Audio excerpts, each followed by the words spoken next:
Hello everyone, welcome back to success point plus. Success point plus की इस video में आपका स्वागत करती हूं और उम्मीद करती हूं कि आप सभी स्वस्थ होंगे, मस्त होंगे और बढ़िया तरीके से अपनी टीजीटी पीजीटी परीक्षा की तैयारी में लगे हुए होंगे। देखिए, इस वीडियो में हम जानने वाले हैं कि अभी आपके पास कितना समय शेष रह गया है और अब आपको अपनी तैयारी कैसे करनी है। क्या अभी भी आप इसमें सिलेक्शन ले सकते हैं, क्योंकि बहुत सारे स्टूडेंट्स ऐसे भी हैं जिन्होंने अभी कुछ ज़्यादा स्टडी अपनी नहीं की है, यानी कि थोड़ा बहुत ही वो पढ़ पाए हैं, क्योंकि बार बार इसकी परीक्षा तिथियों में जो है चेंजेस भी हमें देखने के लिए मिले हैं।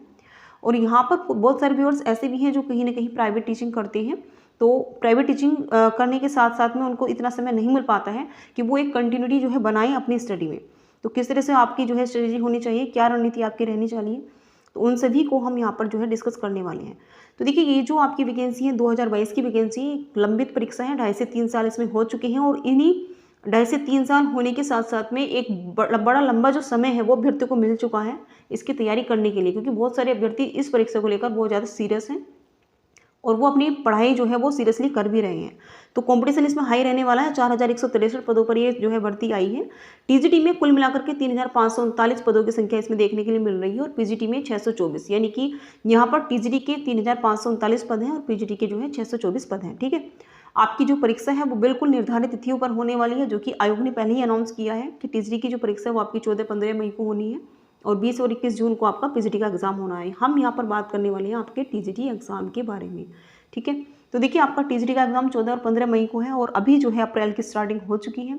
हम मान करके चल रहे हैं कि अभी 40 डेज आपके पास हैं। अब इन 40 डेज को आपको कैसे यूटिलाइज करना है, किस तरह से आपको अपनी तैयारी करनी है, कौन कौन से टॉपिक पर आपको फोकस करना है, क्योंकि अभी आपके पास इतना ज़्यादा समय नहीं रहा है कि आप जो है बुक से पढ़ें और आपको जो है ऑनलाइन भी पढ़ना है, आपको ऑफलाइन भी पढ़ना है, कहीं से आपने बैच भी परचेज़ किया हुआ है, तो इतना समय अभी आपके पास नहीं रह गया। आपको अपना बेस्ट देना है और एक सीट इसमें पक्की करनी है। आपको इसमें कोई प्रोफेसर नहीं बनना है, केवल और केवल आपको एग्ज़ाम क्वालिफाई करना है और अपना मेरिट में जो है नाम लाना है। ठीक है, तो हमें केवल जो है उतना ही पढ़ना है जितनी इसमें आवश्यकता होती है, जितना इसमें पूछा जाता है। ठीक है, तो देखिए, यहाँ पर 40 डेज़ के लिए मैं बता रही हूँ, आप अपनी तैयारी को आप केवल और केवल प्रैक्टिस पेपर से ही जो है करेंगे। ठीक है, आपको डेली प्रैक्टिस पेपर जो है सोल्व करनी है, आपको P/Qs भी इसमें जो है लगाने हैं और केवल आपको वही चीज़ पढ़नी है जो एग्ज़ाम में पूछी जाती है, यानी कि जो प्रीवियस ईयर्स के क्वेश्चंस हैं उसको आपको देख लेना है, क्योंकि जब आप प्रैक्टिस सेट सोल्व करोगे तो वहाँ पर आपको अपना स्कोर भी जो है चेक कर लेना है कितना आप इसमें स्कोर कर पा रही हो। ठीक है,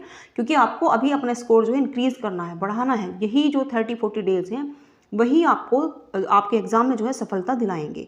अब आपको बुक की थ्योरी नहीं पढ़नी है, कोई नोट्स आपने बनाए हैं तो आप एक बार उसको रिवाइज़ कर सकते हैं, क्योंकि आप जो मंडे में पढ़ोगे, आप मंडे से लेकर फ्राइडे तक जो भी पढ़ोगे, जो भी स्टडी करोगे, चाहे वो प्रैक्टिस पेपर से आप कर रहे हो, चाहे कोई टॉपिक आपको जो है क्लियर करना है, क्योंकि बहुत सारे टॉपिक कभी कभी ऐसा होता है कि हम उसको भूल जाते हैं या फिर कुछ मिसअंडरस्टैंडिंग हमें हो जाती है और उसको क्लियर करना जो है बहुत ज़रूरी होता है। तो इसलिए आपको मंडे से फ्राइडे तक जितना आपको पढ़ना है, सैटरडे संडे उतना ही आपको रिवाइज भी करना है। नेक्स्ट सैटरडे संडे भी आपको जो आप 2 सप्ताह तक आपने जो पढ़ा है उसको जो है रिवाइज करना है। ठीक है, उससे क्या होगा, उससे आपकी जो नॉलेज है उसमें स्टेबिलिटी आएगी और एक सीट आपकी इसमें पक्की हो जाएगी।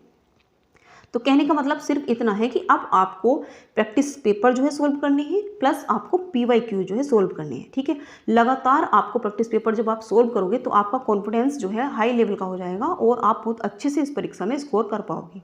अब आपको थ्योरी व्योरी नहीं पढ़नी है, केवल आपको प्रैक्टिस पेपर सोल्व करने हैं और प्रीवियस ईयर्स के जो क्वेश्चन है वो आपको जरूर सोल्व करने हैं, क्योंकि यहाँ से 100% आपको क्वेश्चन देखने के लिए मिलते हैं और यही वो क्वेश्चन होते हैं जो आपको सफलता दिलाएंगे।